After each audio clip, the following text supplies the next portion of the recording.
నా పేరు వికాస్. అప్పుడు నేను డిగ్రీ సెకండ్ ఇయర్ చదువుతున్నాను. మా అక్క వాళ్ళు వేరే ఊరికి షిఫ్ట్ అయ్యారు. నీకు ఎలాగూ హాలిడేసే కదా, ఇక్కడికి రావచ్చుగా అని మా అక్క అంది.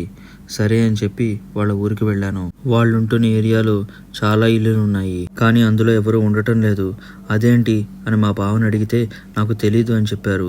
చుట్టూ షాప్స్ కూడా ఏం లేవు. మెయిన్ రోడ్ మీదకి వెళ్ళాలి అన్న చాలా దూరం.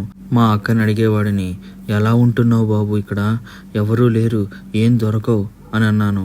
అప్పుడు మా అక్క ఇంకో 1 ఇయర్ తర్వాత సిటీకి వెళ్ళిపోతాం అని అంది. ఒకరోజు బాగా వేడిగా ఉంది, పడుకుందామని మేడ మీదకి వెళ్ళాను. చల్లటి గాలి, హాయిగా ఉంది. తెలియకుండానే సాంగ్స్ వింటూ నిద్రపోయాను. సడన్గా ఎందుకో ఒక్కసారిగా మెలకు వచ్చింది. చాలా కామ్గా ఆకాశం మొత్తం నక్షత్రాలతో నిండిపోయింది. అలా చూస్తూ సడన్గా పక్కన ఉన్న బిల్డింగ్ వైపు చూసా. ఒక్కసారి నా గుండె జారినంత పని అయింది. అప్పటిదాకా ఎంతో ఆనందంగా ఉన్న నేను ఒళ్ళంతా చెమటలు పడడం మొదలుపెట్టాయి. ఎవరో అమ్మాయి దయ్యంలాగా ఉంది.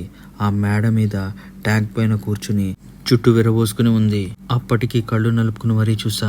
ఫోన్లో కెమెరాలో కూడా చూసా. ఇంకా భయంగా అనిపించింది. ఫోటో తీశాను, కానీ ఫోటో అస్సలు రాలేదు. నాకు మాత్రం అసలు నిద్ర పట్టలేదు.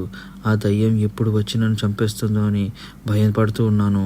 కొంచెం సేపటికి గట్టిగా అరుస్తూ ఏడవటం వినిపించింది. ఇంకా భయం వేసింది. నేను వెనక్కి తిరిగి చూడకుండా కిందకి వెళ్ళి పడుకున్నాను. అది దయ్యం అని నేను అనుకున్నాను, కానీ అదేంటో ఇప్పటికీ నాకు అర్థం కాలేదు. ఎందుకు ఏడ్చిందో తెలియదు, కానీ ఇది నా లైఫ్లో ఒక భయంకరమైన సంఘటన. మా కంటెంట్ మీకు నచ్చినట్టయితే please like, share and subscribe to our channel. Notifications కోసం బెల్ ఐకాన్ని మాత్రం ప్రెస్ చేయడం మర్చిపోకండి. Thank you.